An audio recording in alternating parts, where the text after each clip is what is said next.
Naway punong-puno ang puso ng bawat isa na mayroong pasasalamat sa ating Panginoon dahil tayo ay may pamilya kung saan natin hinuhugot ang ating kalakasan.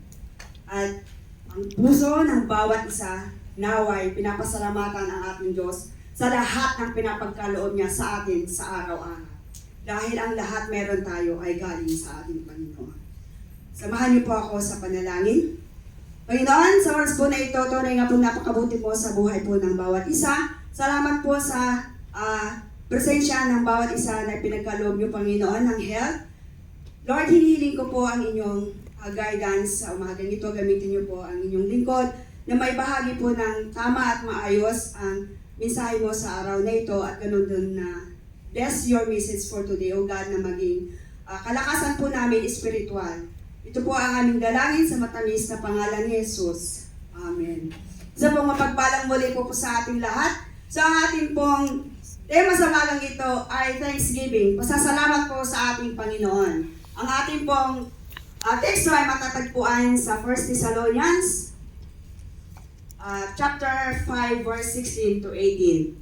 Ang Thessalonica po ay isang kapital po ng Romans sa province po ng Macedonia. At dito po ay nagtatagpo si Apostol Pablo ng simbahan nung siya po ay galing sa Philippi. Pero dahil sa inggit ng mga Diyos doon, dahil siya po ay successful na nagbahagi ng salita ng Panginoon doon, at marami ang naniwala sa kanya sa pagbabahagi ng salita ng ating Panginoon. So, Paul was forced to leave. Pumunta po siya ng Berea. Pero nung siya po ay nasa Corinto, ay nakatanggap po siya ng isang magandang balita mula kay Timoteo mula sa simbahan ng Thessalonica. Kaya ang sulat ni Apostol Pablo na ito, para sa mga taga-Thessalonians, I'm sorry po kasi dahil po sa pagkakaroon po na ubo ay naapektuhan po ang aking dry throat.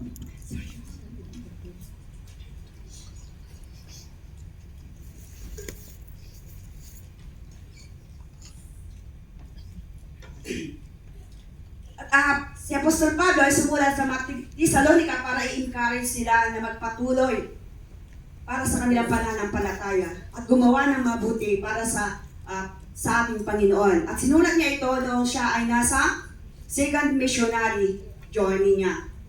Kaya sa umagang ito, mula sa sulat ni Apostol Pablo sa 1 Thessalonians, meron din pong gustong ipahatid sa atin na command ng ating Panginoon sa atin na galing po kay Apostol Pablo. At mula sa aking pagsasaliksik at pag-aaral, ang tatlong command na ito ay napaka-imposible daw na gawin. Bakit po napaka-imposible? Ang una po natin na command sa atin ng ating Panginoon para sa ating facing life of difficulties. Una, matatagpuan po natin ito sa ating 1 Thessalonians 5:16. Ang sinasabi po dito, I rejoice always. Magalak ang ating puso palagi. Hindi po sinabi na one time or sa maiksing panahon lamang. Dahil ang Panginoon, ang kagustuhan niya sa atin, ay lagi tayong magpasalamat. Because we can always rejoice always. Hindi lang kung tayo ay masaya, hindi lang tayo kung tayo ay nakakaranas din ng difficulties sa ating mga buhay. Pero ang sinabi ng ating teksto, rejoice always. Ang napaka-interesting po nito na ang teksto natin ay ibinigay noong nasa challenging na circumstances ang mga Thessalonians.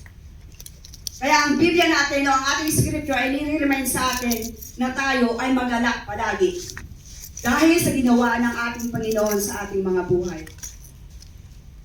Tayo ay kanyang niligtas sa ating mga kasalanan. Kaya nung sinabi ni Apostol Pablo na ang rejoice always, ay hindi ito natin pwedeng pikiin. Rather, nire-remind niya sa atin na magkaroon tayo at maranasan natin itong kagalakan palagi sa ating mga puso. At magkaroon tayo ng pag-asa na kahit anong circumstances meron tayo sa buhay, sa tulong ng ating Panginoong Hesus, tayo ay malalagpasan at ito ay mag-i-end ang ating mga nararanasan. And regardless of what we are experiencing or what we are going through, mga kapatid, we can still experience that deep-seated joy na nanggagaling po sa ating Panginoon. Tahimik nyo wala po bang amin?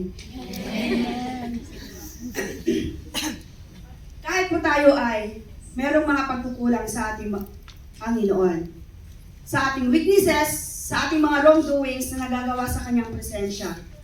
At ganun din na kung tayo po ay nadadapa spiritually.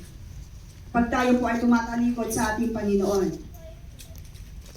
Kung minsan, hindi na natin kung minsan nararamdaman natin yung guilt. Parang we are not worthy na magbalik sa ating Panginoon.